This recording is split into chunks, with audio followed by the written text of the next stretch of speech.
Hello guys, कैसे हो आप सब। आज मैं एक नया मानवा लेकर आ चुका हूं और बिना किसी डिले के चलते हैं सीधा स्टोरी में। स्टोरी की शुरुआत होती है यूनजू सिटी से, जहां हम एक बहुत ही लग्जूरियस ग्रैंड जिया हुआ होटल देखते हैं, जो कि एक सुपर 5 स्टार होटल है। तभी सीन शिफ्ट होता है होटल के एक रूम के अंदर, जहां बाथरूम में एक लड़की नहा रही होती है और इसी दौरान बेडरूम के अंदर एक आदमी खड़ा होता है जिसका नाम फैंग चाओ है। वहीं फैंग चाओ धीरे से उस लड़की की ड्रेस उठाता है और उसे बड़े ही क्रीपी तरीके से स्मेल करता है। उसके चेहरे पर एक ईविल स्माइल होती है और वो मनी मन कहता है, जिया याओ, इस बात में आखिर तुम्हें अपना बना ही लूंगा। अभी वो अपनी घटिया सोच में डूबा ही होता है कि तभी अचानक रूम के डोर पर बेल बजती है और बाहर से आवाज आती है, सर आपकी फूड डिलीवरी आ गई है। ये सुनकर फैंग चाओ थोड़ा इरिटेट होता है और डोर की तरफ बढ़ते हुए कहता है, आ रहा हूं। जैसे ही डोर खुलता है हम देखते हैं बाहर एक डिलीवरी बॉय खड़ा है और वही डिलीवरी बॉय हमारा मेन कैरेक्टर ये चैन होता है। ये चैन बड़े रिस्पेक्ट के साथ कहता है, सर आपकी फूड डिलीवरी। लेकिन उसकी बात पूरी होने से पहले ही उसकी नजर रूम के अंदर चली जाती है। उसी पल बाथरूम का डोर खुलता है और जिया याओ टावल लपेटे हुए गीले बालों के साथ बाहर आती है। वो फैंग चाओ को देखकर कहती है, फैंग चाओ क्या तुमने मेरे क्लोथ्स लिए। लेकिन तभी उसकी नजर डोर पर खड़े ये चन पर पड़ती है और वो शॉक में फ्रीज हो जाती है। वहीं दूसरी तरफ ये चन के भी होश उड़ जाते हैं। उसका दिमाग सुन्न पड़ जाता है और शॉक के मारे उसके हाथ से फूड पैकेट फ्लोर पर गिर जाता है। ये देखकर फैंग चाओ गुस्से में चिल्लाता है, ओए बास्टर्ड। और इसी मोमेंट में जिया याओ येचन को देखकर अचानक कह उठती है, हनी। ये सुनते ही फैंग चाओ कंफ्यूज हो जाता है, हनी। तभी फैंग चाओ को समझ आ जाता है कि ये डिलीवरी बॉय असल में कौन है। वो ये चन को ऊपर से नीचे तक घूरता है और एक मॉकिंग स्माइल के साथ कहता है, जिया याओ, तो तुम्हारा यूजलेस हस्बैंड एक फूड डिलीवरी वाला निकला। वो हंसते हुए अपनी किस्मत पर प्राउड फील करता है और मनी मन कहता है, मुझे यकीन नहीं हो रहा कि मैंने वैंग जिया याओ के निकम्मे हस्बैंड से ऑर्डर किया। इसी वक्त ये चन का गुस्सा फाइनली फूट पड़ता है और वो सीधा जिया याओ की आंखों में देखते हुए अपने दिल का दर्द बयान करता है, वैंग जिया याओ, मैं तुम्हारे वैंग फैमिली में 3 साल तक रहा, दिन में 3 बार तुम्हारे फैमिली को खाना खिलाया। वो आगे कहता है, डॉग की गंदगी साफ की, कैट को खाना दिया। मैं ये नहीं कहूंगा कि ये मुश्किल था, लेकिन कम से कम मैंने तुम्हारे साथ सही किया। उसकी आवाज और भारी हो जाती है जब वो कहता है, इन पिछले 3 सालों में तुमने मुझे अपना हाथ तक छूने नहीं दिया। इसी बात के साथ हम एक फ्लैशबैक दिखाया जाता है जहां जिया याओ हमेशा ये चन को इग्नोर करती थी और कहती थी, मेरे करीब मत आना, जाकर फ्लोर पर सो जाओ। फ्लैशबैक से वापस आते ही ये चन गुस्से और दर्द में चिल्लाता है, मुझे हमेशा लगता था तुम प्रिंसिपल्स वाली वुमन हो, लेकिन आज तुम किसी और आदमी के साथ मजे कर रही हो। वो आंखों में आंसू लिए पूछता है, तुमने ऐसा क्यों किया। लेकिन जिया याओ के चेहरे पर जरा सी भी शर्म नहीं होती और वो ठंडे टोन में कहती है, क्यों, क्योंकि मेरा हस्बैंड सिर्फ एक ऑर्डिनरी फूड डिलीवरी वाला है। वो प्राउडली फैंग चाओ की तरफ इशारा करती है और कहती है, क्या तुम जानते हो ये कौन है। इन्वेस्टमेंट फर्म के सीईओ फैंग चाओ, फैंग फैमिली के यंग मास्टर, यूनजू की फर्स्ट क्लास फैमिली जिनकी एसेट्स करोड़ों में है। फिर वो ये चन को गंदी नजरों से देखकर कहती है, सिर्फ इनके जैसे आदमी ही मेरे लायक है, तुम जैसे पुअर लोग नहीं। इसी मौके का फायदा उठाते हुए फैंग चाओ जिया याओ के शोल्डर पे हाथ रखता है और एरोगेंट टोन में ये चन से कहता है, ये देखते हुए कि तुम जिया याओ के हस्बैंड हो, मैं कोई कंप्लेंट फाइल नहीं करूंगा, समझ लो खाना डॉग्स को खिला दिया। फिर वो और इंसल्ट करते हुए कहता है, अगर तुम यहीं नीज पर बैठकर माफी मांगो तो मैं तुम्हें 5 स्टार रेटिंग दे दूंगा। ये सुनकर ये चन मनी मन कहता है, तुम दोनों कितने शेमलेस हो, सिर्फ इसलिए क्योंकि तुम रिच हो। और इसी मोमेंट पर फैंग चाओ जिया याओ के और करीब आते हुए कहता है, जिया उसकी चिंता मत करो, हम दोनों। लेकिन उसकी बात पूरी होने से पहले ही ये चन आगे बढ़ता है और पूरी ताकत से फैंग चाओ का गला पकड़ लेता है और चिल्लाता है, रुक जा एनिमल कहीं के। फैंग चाओ का सांस घुटने लगता है और वो पेन में करहा उठता है, आह दर्द हो रहा है, छोड़ मुझे। ये देखकर जिया याओ उल्टा ये चन पर चिल्लाने लगती है, ये चन तुम्हारी हिम्मत कैसे हुई उन पर हाथ उठाने की। और आगे धमकी देते हुए कहती है, अगर अभी बाहर नहीं निकले तो मैं सिक्योरिटी बुला लूंगी। इसी पल ये चन अपनी वाइफ को उस आदमी को बचाते हुए देखकर अंदर से टूट जाता है। वो फैंग चाओ को छोड़ देता है और सिर्फ एक नाम बोल पाता है, वैंग जिया याओ। तभी ये चन को अपना पास्ट याद आता है जहां फ्लैशबैक में उसके ग्रैंडफादर कहते हैं, ये वही फियांसे है जो मैंने तुम्हारे लिए चूज की है। ये चन मनी मन सोचता है, जब मैंने उसे पहली बार देखा था मुझे लगा था मैं उसके साथ एक खुश जिंदगी बिताऊंगा, लेकिन प्रेजेंट में लौटकर वो सोचता है वो सब सिर्फ मेरी विशफुल थिंकिंग थी। जाते जाते वो जिया याओ को एक लास्ट वार्निंग देता है, वैंग जिया याओ, मैं होप करता हूं एक दिन तुम्हें इस बात का रिग्रेट ना हो। और वो मुड़कर वहां से निकल जाता है। उसके जाते ही जिया याओ चीख कर कहती है, रिग्रेट, मेरी जिंदगी का सबसे बड़ा रिग्रेट तुम जैसे यूजलेस हस्बैंड का होना है। इसके बाद सीन चेंज होता है और हम बाहर आते हैं जहां ये चन अपनी स्कूटी पर बैठता है और तभी उसका फोन बजता है। वो फोन उठाता है और भारी आवाज में कहता है, हेलो तुआन तुआन डिलीवरी। और फोन के दूसरी तरफ से एक ओल्ड मैन की शांत लेकिन रिस्पेक्टेबल आवाज आती है जो कहता है, third young master, Wong family के लिए घर जमाई के रूप में आपका 3 इयर्स का कैरेक्टर ट्रायल आज ऑफिशियली खत्म होता है। ये सुनते ये चंद थोड़ा सा चुप हो जाता है और ओल्ड मैन आगे बोलता है, अगला ट्रायल एक बिजनेस ट्रायल है ओल्ड मास्टर ने पहले ही हुआ शेंग ग्रुप को एक्वायर कर लिया है और आपको उसका चेयरमैन बनाने का अरेंजमेंट भी हो चुका है। और इसी मोमेंट पर क्लियर हो जाता है कि ये चेन कोई ऑर्डिनरी डिलीवरी बॉय नहीं बल्कि एक बिलियनियर एयर था जो सिर्फ एक टेस्ट से गुजर रहा था। ये चेन के फेस के एक्सप्रेशंस धीरे धीरे चेंज होते हैं, उसका गुस्सा शांत हो जाता है और वो काम टोन में कहता है, ठीक है, मैं समझ गया। इतना कहने के बाद ओल्ड मैन थोड़ी हिचकिचाहट के साथ पूछता है, ओल्ड मास्टर ये भी जानना चाहते हैं कि आप यंग मैडम के साथ कैसे रह रहे हैं। क्या हमें उन्हें फॉर्मली ये फैमिली में एक्सेप्ट कर लेना चाहिए और एयर्स में से एक बनाना चाहिए? ये सुनते ही ये चैन का चेहरा सख्त हो जाता है और बिना सोचे वो तुरंत जवाब देता है, कोई जरूरत नहीं है, वो इस वर्थ नहीं है। और इतना कहकर वो फोन कट कर देता है। इसके बाद सीन शिफ्ट होता है रात के 8 बजे युनजाओ के सिन चैंग रेजिडेंशियल कम्युनिटी में, जहां हम एक तरफ जिया याओ को देखते हैं और दूसरी तरफ ये चैन को, जो अपना लगेज पैक कर रहा होता है। तभी जिया याओ वहां आ जाती है और ठंडे और सार्कास्टिक टोन में कहती है, क्या तुम घर से भागने की सोच रहे हो? क्या ये सच में वर्थ इट है इतनी छोटी सी बात के लिए? उसकी बात सुनकर ये चैन रुक जाता है और उससे सीधा सवाल करता है, तुम्हें लगता है चीटिंग सिर्फ एक छोटी सी बात है? ये चैन के इस सवाल पर जिया याओ को जरा भी शर्म महसूस नहीं होती, बल्कि वो और ज्यादा एटीट्यूड दिखाते हुए कहती है, तो क्या हुआ? क्या तुम मुझसे ये एक्सपेक्ट कर रहे हो कि मैं तुमसे सॉरी मांगू? फिर वो एहसान जताते हुए आगे बोलती है, तुम हमारा खाना खाते हो, हमारा पानी पीते हो और हमारे घर में रहते हो। भले ही मैंने तुम्हारे साथ कुछ गलत किया हो, तुम्हें वो टॉलरेट करना ही पड़ेगा। इतनी शेमलेस बातें सुनकर ये चैन का पेशेंस फाइनली टूट जाता है और वो गुस्से में चिल्लाता है, वांग जिया याओ, मैंने तुम्हारे वांग फैमिली को 3 साल तक टॉलरेट किया है। तुम्हारे मॉम डैड ने मुझे अनगिनत बार पब्लिकली इंसल्ट किया और मारा है और मैंने एक बार भी पलटकर जवाब नहीं दिया। उसकी आवाज में सालों से दबा हुआ गुस्सा बाहर आ जाता है जब वो कहता है, तुम्हारे अंकल और उनके बच्चों ने मुझे बुली किया और तुम सब ने ऐसे एक्ट किया जैसे कुछ देखा ही ना हो। तुमने मुझे कभी तुम्हें टच भी नहीं करने दिया और मैंने उसकी भी रिस्पेक्ट की। और वो आगे बोलता है, वो इसलिए था क्योंकि मैं तुम्हारी केयर करता था, लेकिन आज से मैं ये सब और टॉलरेट नहीं करना चाहता। फिर अपना फैसला साफ शब्दों में सुनाते हुए ये चैन कहता है, वांग जिया याओ, चलो डिवोर्स लेते हैं। डिवोर्स का नाम सुनते ही जिया याओ शॉक हो जाती है और गुस्से में चिल्लाती है, ये चैन, तुम्हारी मुझसे डिवोर्स मांगने की हिम्मत कैसे हुई? और फिर वो उसे डराने और नीचा दिखाने की कोशिश करते हुए कहती है, अगर तुम इतने यूजलेस नहीं होते तो मैं क्यों? और हाँ, मत कहना मैंने तुम्हें वॉर्न नहीं किया। डिवोर्स के बाद ना तो तुम कई 100 स्क्वायर मीटर्स के लग्जरी अपार्टमेंट में रह पाओगे और ना ही ऑडी चला पाओगे। उसकी ये धमकी सुनकर ये चैन एक ठंडी और सार्कास्टिक हंसी हंसता है और कहता है, एक लग्जरी अपार्टमेंट, एक ऑडी, मुझे उनकी कोई जरूरत नहीं है।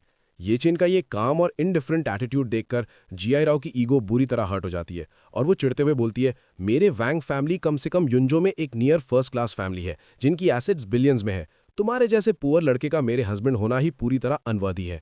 और गुस्से में वो और तेज चिल्लाती है, ठीक है, डिवोर्स। मुझे नहीं पता ग्रैंडपा उस वक्त क्या सोच रहे थे जब मेरी शादी तुम्हारे जैसे लूजर से करवा दी। ये चेन बिना एक सेकंड वेस्ट किए सीधा कहता है, तो कल सुबह सिविल अफेयर्स ब्यूरो चलते हैं और डिवोर्स ले लेते हैं। लेकिन तभी जिया याओ थोड़ा रुककर बोलती है, कल नहीं हो पाएगा। कल मेरी ग्रैंडमा का 80th बर्थडे है और पूरी फैमिली को सुबह 10 बजे से पहले उनके घर पर गैदर होना है। फिर वो बात आगे बढ़ाते हुए कहती है, और ये डिसीजन पिछली जनरेशन ने लिया था, मुझे पहले अपनी फैमिली के साथ इस पर डिस्कस करना पड़ेगा।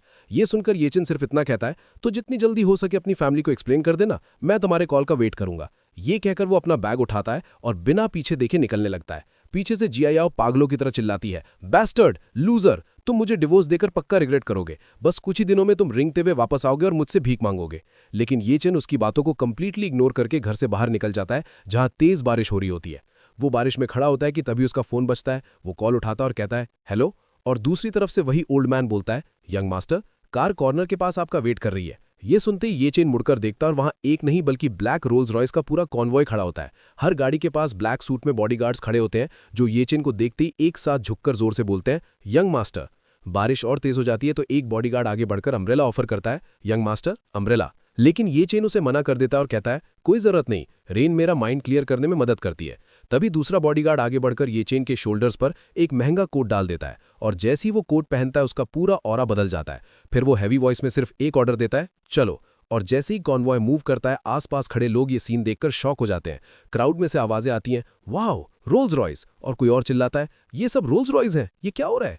ऊपर अपार्टमेंट की विंडो से जिया याओ भी ये शोर सुनती है और नीचे झांक कर देखती है। वो कंफ्यूज होकर खुद से सोचती है, इतनी सारी रोल्स रॉयस यहाँ से क्यों जा रही हैं? क्या कोई बहुत इंपॉर्टेंट इंसान यहाँ आया था? उसे जरा भी अंदाजा नहीं होता कि वो इंपॉर्टेंट इंसान वही था जिसे उसने अभी घर से निकाला है। इसी के साथ हमें ये फैमिली के बारे में बताया जाता है कि दुनिया सिर्फ रॉथस्चिल्ड्स, डुपॉन्ट्स और मॉर्गन्स जैसी मिस्टीरियस फैमिलीज को जानती है, लेकिन सबसे मिस्टीरियस फैमिली असल में ये फैमिली है जिनके एसेट्स 100 बिलियन से ज्यादा हैं, फिर भी वो बेहद लो की रहते हैं और तुम रिच लोगों की लिस्ट में उनका नाम भी नहीं ढूंढ पाओगे। सीन चेंज होता है और ये चेन एक हेलीकॉप्टर के पास पहुंच चुका होता है जहां एक बॉडीगार्ड रिस्पेक्ट के साथ कहता है, यंग मास्टर इस तरफ। और यही हमें बताया जाता है कि ये फैमिली अपने एयर्स को कैसे प्रिपेयर करती है, जहां नेक्स्ट जनरेशन के कैंडिडेट्स 3 साल की एज से ही स्क्रीनिंग और ट्रायल से गुजरते हैं। 5 साल की एज में मार्शल आर्ट्स, पियानो और वायलिन एक साथ सीखते हैं और 18 ईयर्स तक वो पहले ही अमेरिकन यूनिवर्सिटी का 4 ईयर्स का बिजनेस स्कूल करिकुलम कंप्लीट कर चुके होते हैं। लेकिन सिर्फ स्टडीज ही नहीं बल्कि कैरेक्टर को मोल्ड करने के लिए फैमिली एल्डर्स उन्हें स्पेशल टेस्ट देते हैं। इसी बात पर ये चेन को याद आता है वो दिन जब 3 साल पहले ये फैमिली एस्टेट में उसके ग्रैंडपा ने उसे ऑर्डर दिया था, ये चेन, मैं तुम्हारी मैरिज वैंग फैमिली में युंजो की एक सेकंड क्लास फैमिली के साथ एक कॉमन मैन के रूप में अरेंज कर रहा हूं। तुम अपनी आइडेंटिटी रिवील नहीं करोगे और इस टेस्ट को सक्सेसफुली कंप्लीट करोगे। जिसके जवाब में ये चेन ने कहा था, हाँ ग्रैंडपा, मैं समझ गया। प्रेजेंट में वापस आते हुए ये चेन हेलीकॉप्टर में बैठा सोचता है, उस वक्त मैंने अपनी मर्जी से ये ट्रायल एक्सेप्ट किया था, लेकिन अब वो सब खत्म हो चुका है। कुछ देर बाद हेलीकॉप्टर एक पैलेस जैसे मैंशन पर लैंड करता है। गार्ड्स उसे ग्रीट करते हैं, यंग मास्टर वेलकम बैक। और इस तरह ये चेन अपने रियल घर और अपनी रियल आइडेंटिटी के साथ वापस आ चुका होता है। वो मैंशन की तरफ देखकर मनी मन कहता है, मैं ये चेन वापस आ चुका हूं। सीन फिर शिफ्ट होता है अगले दिन सुबह 10 बजे यूंजो सीसान विला एरिया में, जहां वैंग फैमिली की ओल्ड मैडम का बर्थडे सेलिब्रेशन चल रहा होता है और सब लोग उन्हें विश कर रहे होते हैं, ग्रैंडमा हैप्पी बर्थडे और मॉम आप 200 साल जिए। तभी क्राउड में से कोई जियायाओ से पूछता है, अरे वो लूजर ये चेन नहीं आया? जियायाओ थोड़ा हेजिटेट करके कहती है, वो शायद काम पर गया है। ये सुनते ही वैंग शाओजी और वैंग वायान हंसकर बोलते हैं, काम, खाना डिलीवर करना। और वैंग शाओजी गुस्से में कहते हैं, वो हमारी वैंग फैमिली के लिए एक धब्बा है। एक बार मेरी मसराटी से टकरा गया था और मेरी हिम्मत नहीं हुई फ्रेंड्स को बताने की वो हमारा रिलेटिव है। ये सब सुनकर ओल्ड मैडम वैंग भड़क उठती हैं और ऑर्डर देती हैं, उसे अभी के अभी यहां बुलाओ, उसमें बिल्कुल मैनर्स नहीं है। ग्रैंडमा का गुस्सा देखकर जियायाओ पैनिक में कहती है, ग्रैंडमा आज वो इसलिए नहीं आया क्योंकि हम डिवोर्स लेने वाले हैं। ये सुनते ही ग्रैंडमा शॉक में चिल्लाती हैं, क्या डिवोर्स? तुम्हें डिवोर्स लेने की परमिशन किसने दी? क्या तुम भूल गई हो कि तुम्हारी शादी तुम्हारे लेट ग्रैंडफादर ने अरेंज करवाई थी? इस पर जियायाओ तुरंत रोने का ड्रामा शुरू कर देती है, घुटनों पर गिर जाती है और कहती है, ग्रैंडमा मैं ग्रैंडपा की लास्ट विश के अगेंस्ट जाने की हिम्मत नहीं कर सकती, लेकिन ये चेन उसने लिमिट क्रॉस कर दी है। उसका बाहर किसी और वुमन के साथ अफेयर चल रहा है। और साथ ही वो अपने मन में सोचती है कि फैमिली को ये कभी नहीं पता चलना चाहिए कि पहले चीटिंग उसने खुद की थी। अगर live in son in law ये चेन उसे छोड़ना चाहता है तो गेम पलट देना ही बेहतर है। जियायाओ की ये बात सुनते ही ग्रैंडमा और ज्यादा भड़क जाती हैं और गुस्से में कहती हैं, क्या वो एनिमल? 3 साल तक हमने उसे रहने के लिए मैंशन दिया, चलाने के लिए लग्जरी कार्स दी और फिर भी वो तुम्हारे लिए लॉयल नहीं रह सका और दूसरी औरतों के पास चला गया। तभी वांग शाओजी बीच में बोल पड़ता है, जियायाओ बुरा मत मानना कि तुम्हारा एल्डर ब्रदर ये कह रहा है, लेकिन इसमें थोड़ी गलती तुम्हारी भी है। 3 साल हो गए तुम्हारी शादी को, लेकिन तुमने उसे कभी खुद को टच भी नहीं करने दिया। कोई सरप्राइज नहीं है कि ये चेन दूसरी विमेन ढूंढ रहा हो। या फिर तुम अपनी प्योरिटी इसलिए बचा रही थी ताकि उसे डिवोर्स देकर कोई नया रिच हस्बैंड ढूंढ सको। उस इडियट को तो ये समझ भी नहीं आया होगा। लेकिन ग्रैंडमा का गुस्सा कम होने के बजाय और बढ़ जाता है और वो सख्त आवाज में कहती हैं, चाहे जियायाओ ने कुछ भी किया हो, फिर भी ये चेन को दूसरी औरत ढूंढने का कोई राइट नहीं है। उस एनिमल को अभी के अभी यहां बुलाओ, मैं आज उसे हमारी फैमिली का जस्टिस दिखाऊंगी। ग्रैंडमा का ऑर्डर सुनते ही जियायाओ डरते हुए हाँ हाँ कहती है और तुरंत फोन मिलाती है। कॉल कनेक्ट होते ही ये चेन दूसरी तरफ से पूछता है, क्या बात है? और जियायाओ अकड़ के कहती है, ग्रैंडमा तुम्हें यहां बुलाना चाहती हैं। लेकिन ये चेन बिना सोचे सीधा जवाब देता है, नहीं आ रहा, और इतना कहकर फोन कट कर देता है। ये देखकर जियायाओ गुस्से से भर जाती है और मन ही मन सोचती है, इसने मेरे फेस पर फोन कट करने की हिम्मत कैसे की? फिर वो ग्रैंडमा को बताती है, वो नहीं आ रहा। ये सुनते ही ग्रैंडमा का टेम्पर पूरी तरह से हाई हो जाता है और वो गुस्से में कहती हैं, एक घर जमाई की औकात डॉग से ज्यादा नहीं होती और फिर भी इतनी हिम्मत की टैंट्रम्स दिखाए। शाओजिए तुम जाओ और उसे पकड़कर मेरे पास ले आओ। शाओजिए खुश होते हुए कहता है, ठीक है, और मन में सोचता है कि ये चेन को फिर से पीटने का परफेक्ट मौका है। ये कहकर वो वहां से निकल जाता है।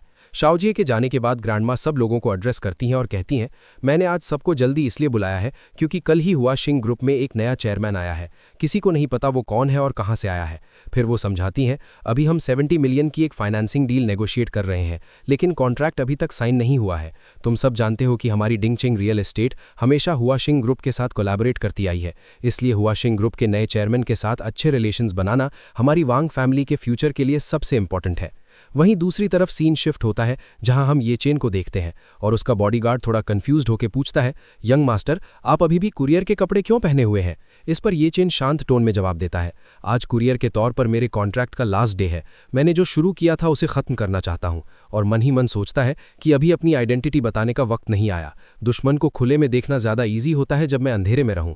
तभी अचानक उसका फोन बजता है और वहीं हम वांग शाओजिए को अपनी कार में ये चेन को लेने आता हुआ कॉल पर बोलता है, हेलो ये चेन, मैं वांग शाओजी ये बोल रहा हूँ, कहाँ हो तुम, चलो बात करते हैं। और ये चेन बिना डरे कामली जवाब देता है, मैं लुवियान रेजिडेंशियल कम्युनिटी में खाना डिलीवर कर रहा हूँ।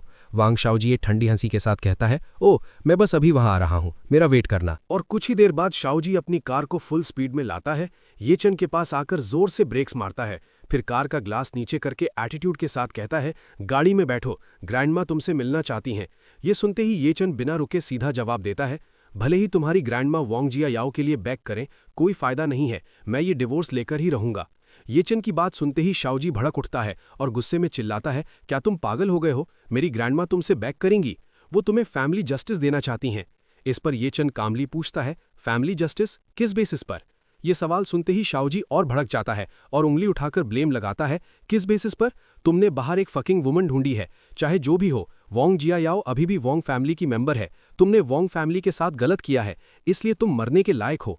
ये सुनते ही ये चन धीरे से अपना हेलमेट उतारता है और सरप्राइज के साथ पूछता है, मैंने बाहर वुमन ढूंढी है, क्या वांग जिया याओ ने ये कहा? और अगले ही पल वो अपनी हंसी रोक नहीं पाता और जोर से हंसता है, फफ। उसकी हंसी देखकर शाओजी चिढ़कर पूछता है, तुम हंस क्यों रहे हो? तभी ये चन का फेस एकदम सीरियस हो जाता है और वो मन ही मन गुस्से में कहता है, वांग जिया याओ, वो शेमलेस औरत, लोगों को बुली करने की भी एक लिमिट होती है। ये चन के इस बदलते हुए ऑरा को देखकर शाओजी के दिल में थोड़ा सा डर पैदा हो जाता है और वो मन ही मन सोचता है, ये क्या हो रहा है? ये चन का एक्सप्रेशन सडनली इतना स्कैरी क्यों हो गया, जैसे कोई सुपीरियर सबको नीचे देख रहा हो। लेकिन फिर वो खुद को समझाता है, नहीं, मैं पक्का गलत देख रहा हूँ, इस यूजलेस ट्रैश के पास ऐसी ऑरा कैसे हो सकती है? और फिर वो अपना एटीट्यूड वापस लाते हुए ऑर्डर देता है, ट्रैश, जल्दी कार में बैठो, पहले होटल के एंट्रेंस पर जाकर नीज पर बैठना, बर्थडे बैंक्वेट खत्म होने के बाद अपनी पनिशमेंट एक्सेप्ट करना और फिर डिवोर्स के लिए ग्रैंडमा के इंस्ट्रक्शन सुनना। शाओजी की बकवास सुनते ही ये चन सीधा मना कर देता है, मैंने कहा मैं नहीं जा रहा। ये सुनते ही शाओजी कार का डोर खोलकर बाहर निकलता है और थ्रेटन करता है, लगता है तुम्हारी स्किन में फिर से इचिंग हो रही है। और वो येचन पर अटैक करने के लिए आगे बढ़ता है, मैं मारूंगा। लेकिन उसके हाथ उठने से पहले ही येचन घूमकर एक जोरदार किक उसके फेस पर मारता है, जिससे शाओजी पेन में चिल्लाता है, आह, और गुस्से में बोलता है, तुम ट्रैश, तुमने वापस फाइट करने की हिम्मत की। इतना कहकर वो अपनी पॉकेट से एक नाइफ निकाल लेता है और चीखता है, मैं ग्रैंडमा के लिए फैमिली जस्टिस एग्जीक्यूट करूंगा, मैं तुम्हें काट कर मार दूंगा। और ये कहते ही वो नाइफ से तेज अटैक्स करने लगता है, स्विश स्विश स्विश। लेकिन येचन बड़ी आसानी से उसके सब अटैक्स डॉज करता है और एक प्रिसाइज हिट से उसके हाथ पर मारकर नाइफ गिरा देता है। इसके तुरंत बाद येचन उस पर पंचेस की बारिश कर देता है और शाओजी के फेस को बुरी तरह पीट देता है। कुछ ही सेकंड्स में शाओजी जमीन पर गिर जाता है और दर्द से चिल्लाता है, आओ आओ। शाओजी की हालत खराब करने के बाद येचन ठंडे टोन में वार्निंग देता है, वापस जाओ और वांग फैमिली को बता देना, मैं अब उनका डॉग नहीं हूं जो बुलाने पर आए और हाथ हिलाने पर चला जाए। जब तक मैं खुद न चाहूं कोई मुझे ऑर्डर नहीं दे सकता। जमीन पर पड़े शाओजी गुस्से में चिल्लाता है, तुम live in son in law, बस रुक जाओ। सीन शिफ्ट होता है और हम वान हाउ होटल का नज़ारा देखते हैं। वहाँ ओल्ड मैडम वैंग वेट कर रही होती हैं और तभी यहाँ पे साओजिए भी आ जाता है और ये देखकर वो हैप्पी होते हुए कहती हैं, साओजिए हमेशा की तरह एफिशिएंट है। लेकिन तभी साओजिए कार से लड़खड़ाते हुए बाहर निकलता है और रोता है, ग्रैंडमा। साओजिए का सूजा हुए फेस देखकर ग्रैंडमा शॉक हो जाती हैं और पूछती हैं, मेरे अच्छे ग्रैंडसन, तुम्हें इस तरह किसने मारा, किसने तुम्हें हिट किया? साओजिए रोते हुए कंप्लेन करता है, ग्रैंडमा, वो वांग जिया याओ का यूजलेस हस्बैंड था जिसने मुझे मारा। ये सुनते ही पास खड़े साओजिए के डैड वांग जीचियांग एंगर से रेड हो जाते हैं और कहते हैं, क्या? उस यूजलेस चीज ने तुम्हें हर्ट करने की हिम्मत की? मैं उसे डेड चाहता हूं। तभी इधर साओजिए रिक्वेस्ट करता है, पुलिस को बुलाएं ग्रैंडमा। इस पर ग्रैंडमा मना करते हुए समझाती हैं, ये एक फैमिली मैटर है, टेंशन मत लो, मैं पक्का उसे वो पनिशमेंट दिलवाऊंगी जो वो डिजर्व करता है। ऐसी शेमफुल बात पुलिस को बुलाने से न्यूज इजीली फैल जाएगी। फिर ग्रैंडमा जीचियांग की तरफ मुड़ती हैं और ऑर्डर देती हैं, जीचियांग, मुझे पता है तुम अंडरवर्ल्ड में कुछ फ्रेंड्स को जानते हो, उन्हें उस एनिमल को एक हार्ड लेसन सिखाने दो और उसे वापस मेरे पास लाओ। जीचियांग तुरंत मान जाता है और कहता है, जी। हाफ आवर बीत जाता है और सीन हुआयान रेजिडेंशियल कम्युनिटी में शिफ्ट होता है। वहां ये चैन चल रहा होता है। तभी दो बड़े गूंज उसका रास्ता रोक लेते हैं और पूछते हैं, ये चैन है ना, हमारे साथ चलो। उन्हें देखकर ये चैन समझ जाता है और कहता है, फिर से वांग फैमिली ने भेजा है, राइट? आज फूड डिलीवर करने का मेरा लास्ट डे है, मैं कहीं नहीं जा रहा। उसकी बात सुनकर गून एंगर में कहता है, तुम टोस्ट रिफ्यूज कर रहे हो सिर्फ फॉफिट पीने के लिए? पहले इसके हैंड्स तोड़ दो, फिर हम बात करेंगे। और वो दोनों उस पर अटैक कर देते हैं। लेकिन अगले ही पल वहां से सिर्फ चीखने की आवाजें आती हैं, आह, आऊ। और उस सभी को पीटने के बाद ये चन अपनी डिलीवरी बैग चेक करता है और रिलीफ की सांस लेते हुए कहता है, लकीली काम अफेक्ट नहीं हुआ। लेकिन तभी उनमें से एक गून हिम्मत करके पीछे से अटैक करने के लिए उठता है और चिल्लाता है, रुक। ये सुनते ही ये चन बिना पीछे मुड़े बस एक जोरदार बैकहैंड पंच मारता है, जिससे वो गूंद हवा में उड़ता हुआ दूर जा गिरता है और वहीं ढेर हो जाता है। ये चन वापस अपना बैग चेक करता है और कहता है, लकीली टेक आउट ठीक है। इसके बाद वो अपनी स्कूटर पर बैठता है और अगले डेस्टिनेशन की तरफ निकलते हुए कहता है, बस एक लास्ट ऑर्डर बचा है। और उसके बाद सीन शिफ्ट होता है वानहाउ होटल की तरफ, जहां वांग फैमिली की पार्टी चल रही थी। और तभी वांग जीचियांग घबराया हुआ अपनी मॉम को बताता है, मॉम, जो प्रोफेशनल गूंज मैंने हायर किए थे वो ये चन के हाथों क्रिपल हो गए हैं। ये सुनकर ओल्ड मैडम वांग शॉक हो जाती हैं और एंगर में पूछती हैं, क्या क्या कोई नहीं है जो इस एनिमल को हैंडल कर सके? उनकी ये बातें सुनकर आसपास खड़े गेस्ट सरप्राइज हो जाते हैं और आपस में विस्पर करने लगते हैं, माय गॉड, मैंने सच में ये एक्सपेक्ट नहीं किया था। क्या वो useless live in son in law एक मार्शल आर्टिस्ट हो सकता है? तभी पास खड़ा एक ओल्ड मैन कहता है, ओल्ड मैडम, मिस्टर माकुन जो युनजाओ में 1-to-1 डिलीवरी के जनरल एजेंट है, वो बर्थडे की विश देने आए हैं। ये नाम सुनते ही जीचियांग अपनी मॉम से कहता है, क्या ये येचन का बॉस नहीं है? मॉम, मेरे पास एक अच्छा आइडिया है। अगली सीन में हम देखते हैं कि 2-on-2 डिलीवरी के जनरल एजेंट मा कुन हाथ में एक महंगी वाइन बॉटल लिए अंदर एंटर करते हैं। वो बड़े अदब के साथ आगे बढ़ते हैं और मुस्कुराते हुए कहते हैं, ओल्ड मैडम वोंग, मैंने सुना है आपको ड्रिंक करना पसंद है। ये लीजिए 90 रोमनी कोंटी की एक बॉटल स्पेशली आपके लिए। हैप्पी बर्थडे और दुआ करता हूं आप लंबी और हेल्दी जिंदगी जिएं। इसके बाद ओल्ड मैडम वैंग गिफ्ट तो एक्सेप्ट कर लेती हैं, लेकिन उनका चेहरा उतरा हुआ होता है। वो धीमी आवाज में कहती हैं, शुक्रिया प्रेसिडेंट माँ। उनका मूड देखकर माकुन थोड़ा कंसर्न्ड हो जाता है और पूछता है, ओल्ड मैडम वैंग, क्या बात है, आप थोड़ी अपसेट लग रही हैं। तभी ओल्ड मैडम गहरी सांस लेते हुए जवाब देती हैं, बॉस माँ, मुझे आप पर हंसने का डर नहीं, लेकिन हमारी वैंग फैमिली इस वक्त एक सीरियस फैमिली ट्रबल से गुजर रही है। उसके बाद बात को आगे बढ़ाते हुए जीचियांग बीच में बोल पड़ता है, क्या आपको ये चैन याद है, मेरे छोटे भाई के फैमिली का वो घर जमाई?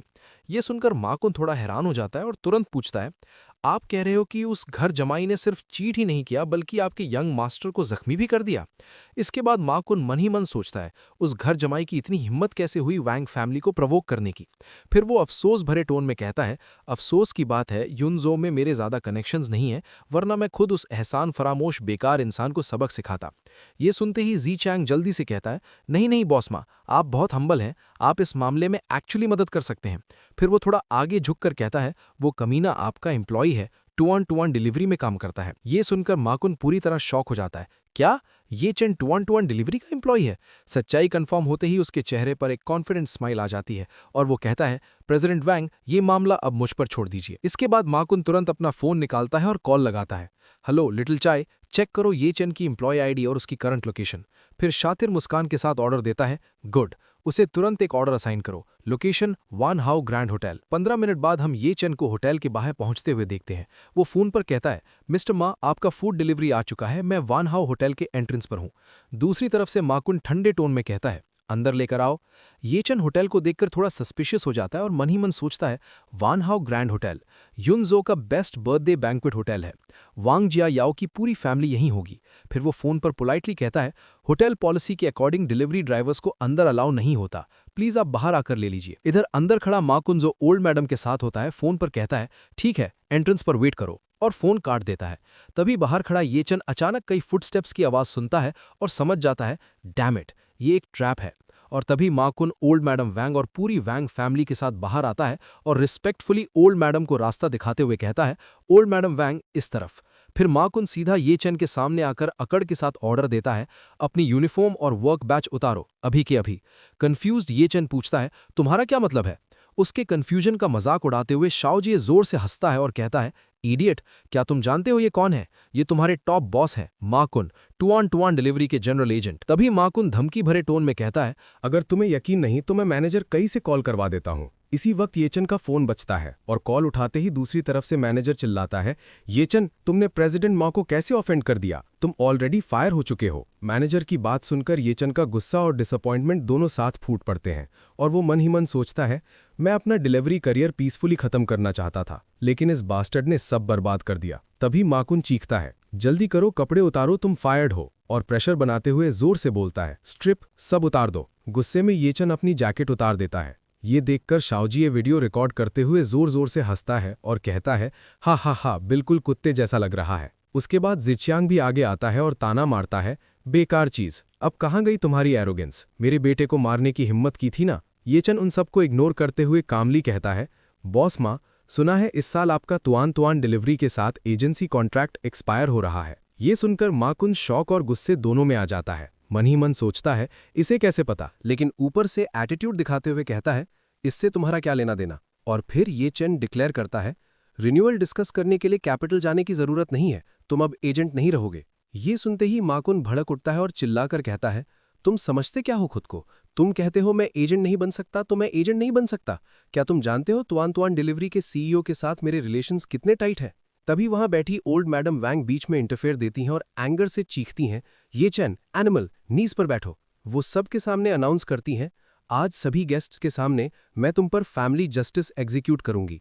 पहले तुमने चीट किया और जिया याओ के साथ गलत किया, फिर तुमने मेरे ग्रैंडसन को मारा। लेकिन ये चैन उनकी बात मानने से साफ इनकार कर देता है और पलटकर जवाब देता है ओल्ड थिंग ड्रीम्स देखती रहो, मैं क्यों नीज पर बैठूं। ये चैन की बदतमीजी देखकर ओल्ड मैडम उसे पुरानी बात याद दिलाती हैं। 3 इयर्स पहले जब तुमने हमारी वैंग फैमिली में मैरिज की थी, तुमने पर्सनली प्रॉमिस किया था। मैं तुमसे पूछती हूं क्या तुम्हारा वो पुराना प्रॉमिस अभी भी काउंट करता है?